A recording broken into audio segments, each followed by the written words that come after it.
He was a man of the West, a cowboy, ranch foreman, top rider and roper with the Buffalo Bill Show, husband, father, homesteader, saloon owner, and outlaw. This member of the Wild Bunch was a true pioneer of Hot Springs County, Wyoming.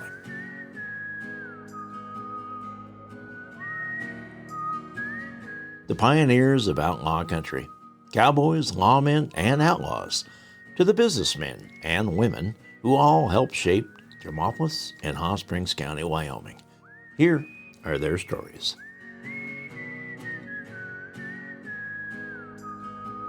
Walt Punteney, a lesser light of the hole-in-the-wall gang.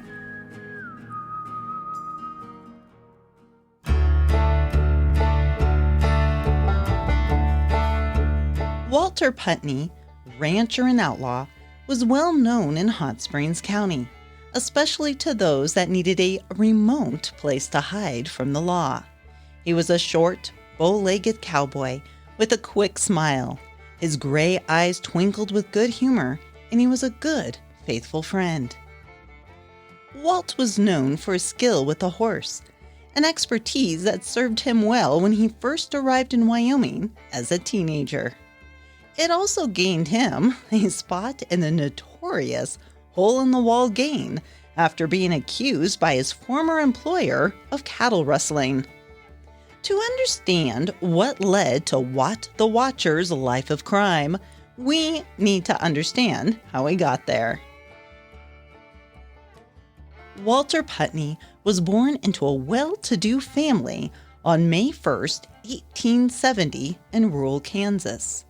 His ancestry can be traced back to France, where the Punteney family was forced to flee from religious persecution. They were millionaires until the French government seized their bank accounts. The family eventually settled in America, where they began to build back their fortune and were fiercely protective of their new homeland and freedoms they found here. This was evident when John Punteney, the first Punteney born in America, and Walt's grandfather, fought for his country as a Virginia Minuteman during the Revolutionary War. He was the father to 9 children and raised them on farms he homesteaded. Walt's father, Eli, was the youngest son of the 9 Punteney children. In 1856, as a young business owner, Eli injured his right hand in a sawmill accident and became permanently crippled. However, he did not let this quell his ambitions or his strong anti-slavery sentiments. At this time in history, Kansas was in the center of the slave debate, and to counter the pro-slavery border ruffians, abolitionists flocked to Kansas to counter their votes. Too crippled to join the growing fight as a soldier, Eli joined the moral fight against slavery by homesteading 160 acres in Kansas and fighting with his vote to make Kansas a free state. During the Civil War itself, he served as a quartermaster in the militia. Walt's father was college educated and filled their spacious 2-story family home with a library and the papers of the day. A successful farmer and stockman with a large estate, Eli was also an active member of his community as an Eastern Star Mason and member of the local school board. With his wife, Alvarada, at his side, Eli raised his large family among the horses and cattle, instilling in their 12 surviving children the value of hard work and a good education. Walt was the 7th child of 13 and the first to leave home. In 1888, the teenager arrived in the Wyoming Territory 2 years before Wyoming was granted statehood. He was already an expert horseman and knew cattle thanks to this rural childhood. Walt Punteney did not begin as an outlaw when he first arrived in this remote territory as an 18-year-old. Much like his future friend Butch Cassidy, who was 4 years his junior, Walt began as a law-abiding cowhand. He enjoyed his time in the saddle and even spent time trick roping and shooting for Buffalo Bill's Wild West show. His younger brother VZ, or Veed as he was known, joined Walter in Wyoming, and the two kept in contact with their family back in Kansas as they worked the range as stockmen. By 1892, Punteney was a trusty employee on the large Embar Ranch on Owl Creek and was responsible for the breaking and handling of their horses. That spring, 25 of these horses were stolen by thieves and driven from the county. According to the Fremont Clipper newspaper, 3 cowboys, Virgil Rice, Chica Price, and Walt Punteney, faced the hardships brought on by a winter trip and went in pursuit.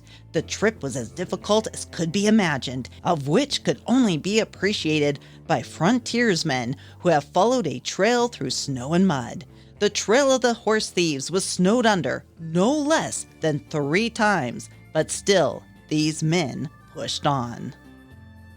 Despite the storms that hindered the cowboys and hid the trail, the horses were successfully tracked back to Alliance, Nebraska, to the John Nutcher farm.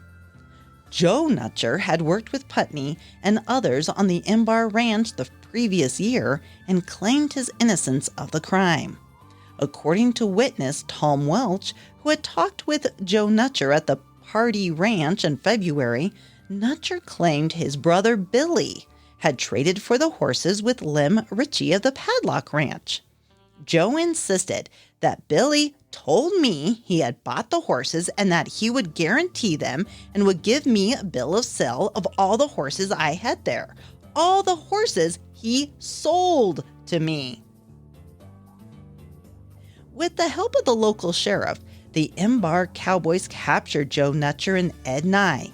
Nutcher admitted to having the horses, but again claimed to have a bill of sale. Despite his pleas of innocence, the two were taken to Wyoming to face charges. Joe was subsequently sentenced to 4 years in the penitentiary for buying the stolen horses from his brother, and Nye was sent to jail. As for Billy Nutcher, who actually stole the horses, he avoided the Embar posse and arrest by going to Ravenna, Nebraska, to the home of his in-laws. For their part in recovering this herd of stolen horses for the Embar Company, Judge J. Torrey, the president of the ranch, awarded Punteney and his comrades richly. In a public presentation at Torrey, Wyoming, the judge presented the 3 Embar employees with new saddles and outfits with silver tips of the finest quality for their dedication in capturing the thieves. He gave a heartfelt speech about the morals of the genuine cowboy. These saddles and equipment will always bear testimony to the fact that you are engaged in an honorable calling, are men of integrity, hate wrongdoing, and possess all the other elements which go to make up sturdy manhood. The fact that you are associated and have been for years with our company will tend to reflect credit upon it and afford that protection from the depredations of thieves which is begotten of the knowledge that our company is represented by faithful, honest men. For his efforts in capturing the horse thieves, Walt Punteney was promoted to the assistant cattle foreman, overseeing more than 12,000 cattle. During these years of working the stock for other men, he and his brother Veed moved in the upper circle of Hot Springs County, rubbing elbows with the prominent and respected men of the time. 3 years later, in 1895, Punteney was given an opportunity of a lifetime through these friendships. Bill George of Orange Junction was at Embar the day Punteney asked for and was given his wages due him from Judge Torrey. As Walt took his leave, the judge expressed a regret at his loss from his employee. Walt and another Embar man, Fletcher Kirkendall, had pooled their money together to obtain a 5-year lease of the old Padlock Ranch. Their lease included all the farming implements and 100 head of choice young brood cows. Besides the income from the hay grain and produce from the ranch, They were to be given 1/2 interest in the 100 cows and all their increase at the end of the 5-year contract. All the taxes were also to be paid by the padlock company. But their good fortune wasn't to last. In the winter of 1896, Kirkendall was arrested for branding maverick calves of their former Embar employer and killing some steers belonging to J.L. McCoy of Denver. According to the Wyoming Derrick newspaper, Kirkendall weakened in the hands of the officers and made a full and complete confession. Punteney was also arrested and accused by his once friend, Judge J. Torrey, of helping to steal the Embar calves and horses. This was the same ranch that had helped send Butch Cassidy to the penitentiary in 1894, 2 years prior, for being in possession of a stolen horse, reportedly sold to him by none other than Billy Nutcher. While being held in the local jail in Thermopolis, Punteney made a daring escape. It was 31 degrees below zero on November 28th, and the accused man disappeared into the night in only his underclothes. Outside, a fearful blizzard had been raging, and it was assumed that Punteney had frozen to death on his way to the outhouse. A witness claimed that they saw the body of Punteney in a snowdrift near the jail, and a search party was sent to verify the report. Despite the storm, Walt survived and made his way to the hole in the wall. To this day, there are those in the Punteney family that believe it was his younger brother Veed that had helped with the escape and supplied Walt with warm clothing and a fast horse. Regardless who his accomplice was, Punteney escaped his jailers, and with the alias of Jones, he officially began a new career as an outlaw, specializing in calf branding of other men's cattle, especially of the CY cattle in Natrona County. There is debate of when exactly Punteney's criminal career really began, for the Pinkerton agents believed that Walt was part of an infamous gang even during the years he worked for Torrey as an honest cowboy chasing down horse thieves. In 1892, 4 years before Walt's escape, the leader at the hole in the wall was Nathan Champion, and he was known as the king of the rustlers to the Pinkerton agents who chased him. His riders were expert and colorful, and to distinguish them from the horsemen of the smaller rustling bands which had sprung up in that wild section, they wore a bright red sash about their middle. This earned them the name of the Red Sash Gang, with Champion as their leader. Among Champion's followers were men that became Walt Punteney's known associates. They were the Missouri-bred Logan brothers, Harvey, Johnny, and Lonnie, flat-nosed George Curry, an expert horse thief and cattle rustler, and Tom O'Day, sometimes called Peep O'Day, who became one of Punteney's closest friends. According to the Pinkerton records, another member of the Red Sash Gang was Walter Punteney, who was known to them as Wat the Watcher, so called because of his frequent use as a lookout in bank robberies. Champion, a well-known friend of many in Thermopolis, had bought the KC Ranch in Powder Springs, and the Pinkertons claimed it was his headquarters for his rustling operations. This ranch was located 30 miles east of Hole in the Wall.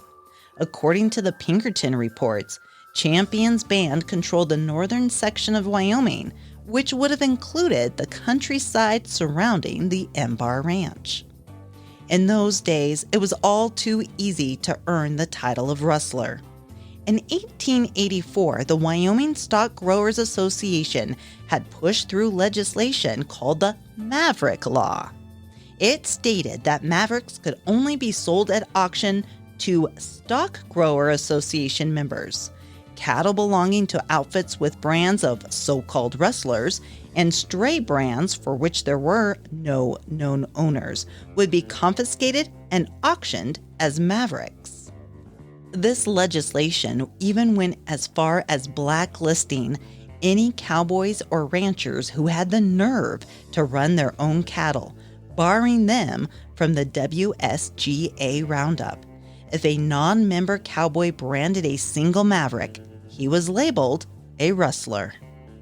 The Red Sash Gang defied the Wyoming Board of Livestock Commissioners and the Wyoming legislature by fixing their own roundup date, a month earlier than the date the commissioners had set. In this way, they were able to round up all the unbranded mavericks before the wealthy members of the association could. In retaliation, the cattle kings hired assassins who drifted into Cheyenne and other Wyoming towns, and bushwhacking became prevalent.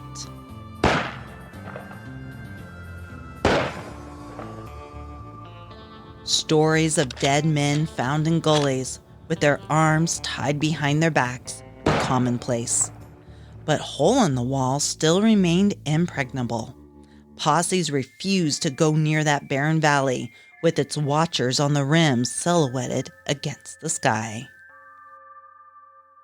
The end of Walt's friend, Nate Champion, came with the infamous Johnson County raid by the invaders, hired by the cattle barons who controlled the Wyoming government and believed themselves above the law.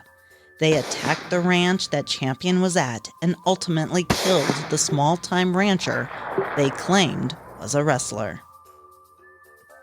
Champion's last testament was scrawled with the stub of a pencil as he ran from window to window pumping lead and administrating to his dying friend Nick Ray.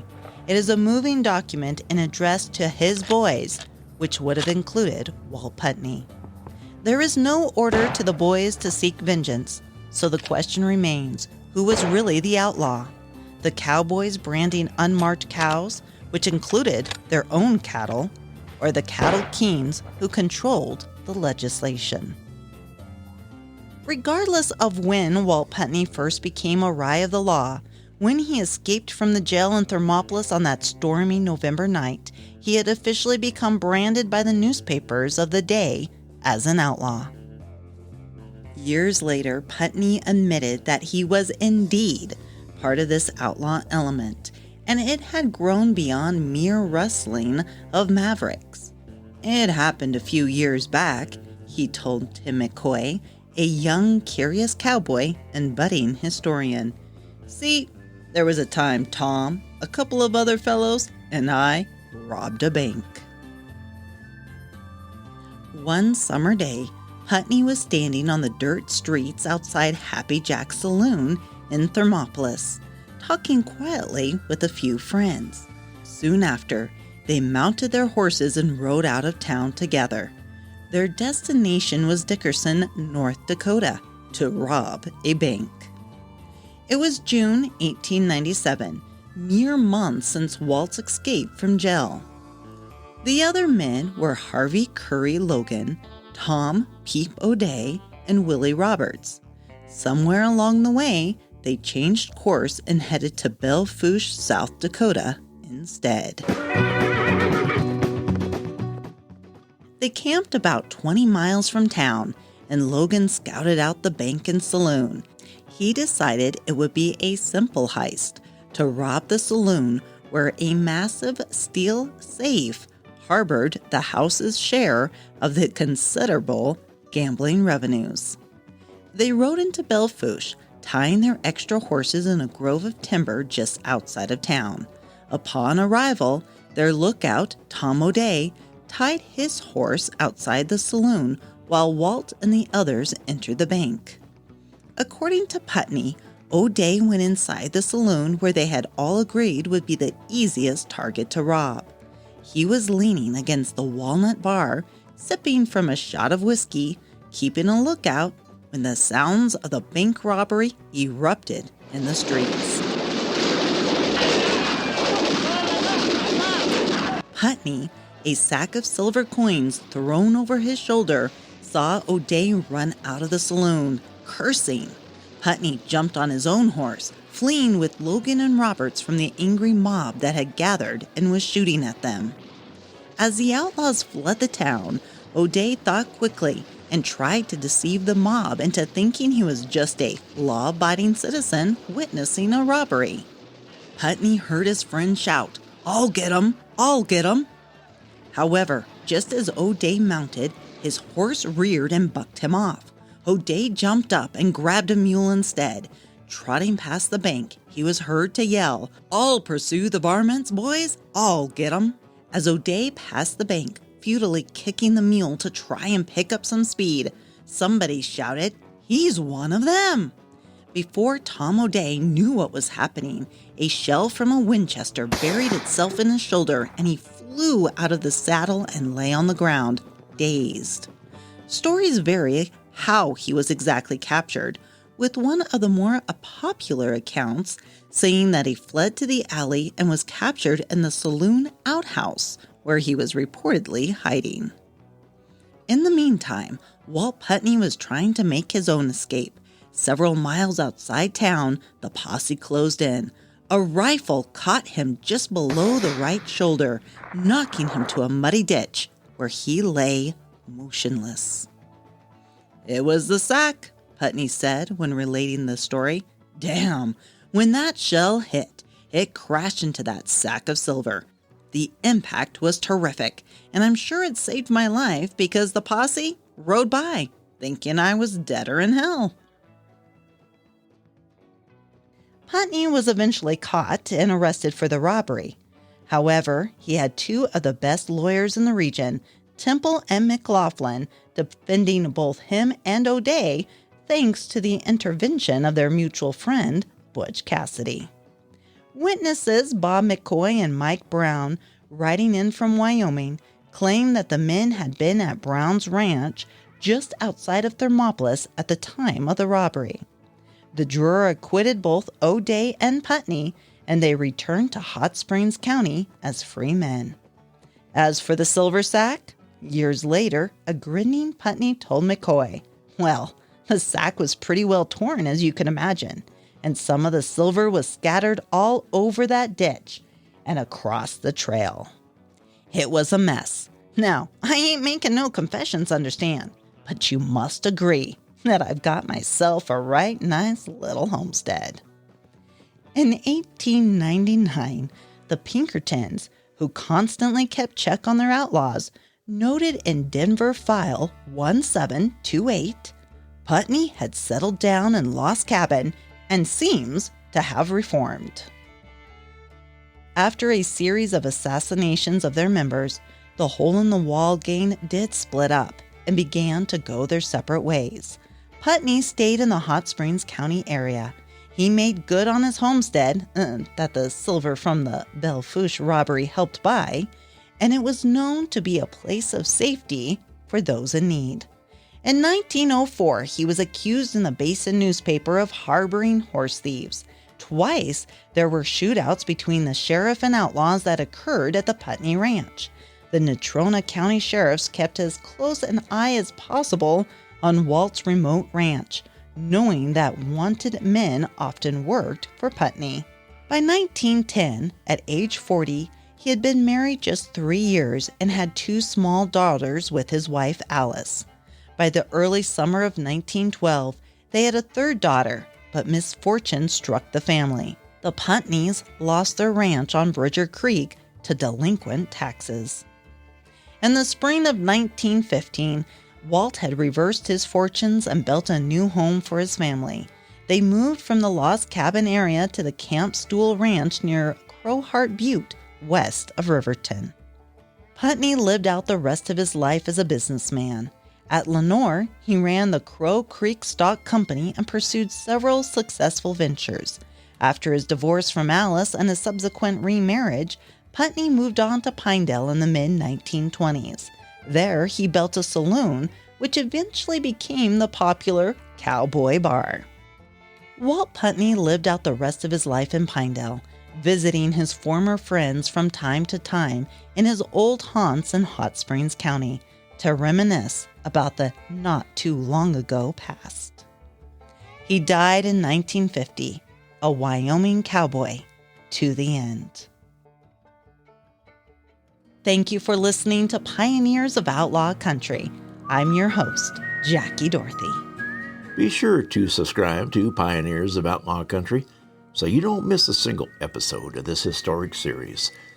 The stories of our pioneers were brought to you by the Hot Springs County Pioneer Association, and this podcast was supported in part by a grant from Wyoming Cultural Trust Fund, a program of the Department of State Parks and Cultural Resources. This is a production of Legend Rock Media.